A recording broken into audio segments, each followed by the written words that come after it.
John Gral je član skupine evropskih ekonomistov Euromemo, ki išče alternativno strategijo Evropske unije. Do te, v kateri živimo danes, je kritičen. Očita je visoko letečo retoriko o idealih in neusmiljena dejanja v praksi. Commission say that the changes in European governance have to do with two things: coordination and surveillance. But there's actually no sign of coordination. Coordination would mean defining a policy for Europe as a whole and how it should be played out in each country. What we have instead is that all countries are subjected to strict examination of all their procedures and all their decisions.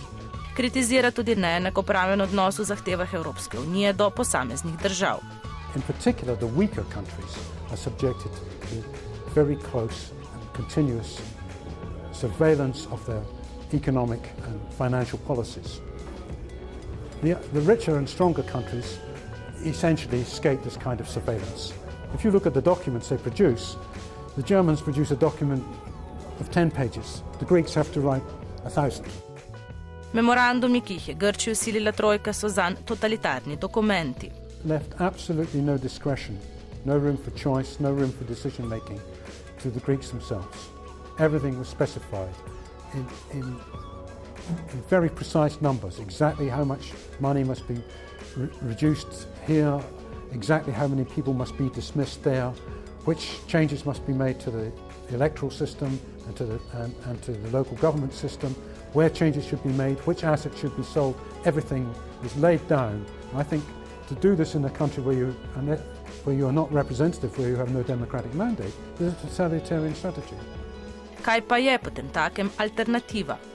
The Greeks should declare that they're not in a position to pay their external debt. In particular, they should refuse to sell off very, very valuable state assets at very low prices. And what you have now forced by the Troika is a fire sale of virtually every asset owned by the Greek state. In še? I regard the situation in Greece as virtually a colonial structure. A do sprememb ne bo prišlo prek evropskih politik in politikov.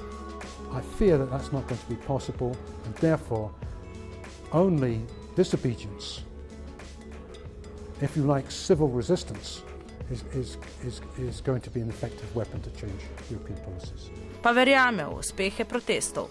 I was in a protest in Britain against Britain's invasion of Iraq. 2 million people were on the streets. A week later we invaded Iraq.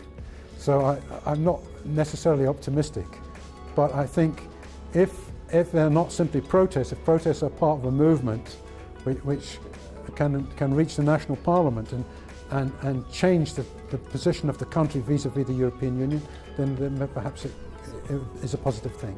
Zato politikom sporoča.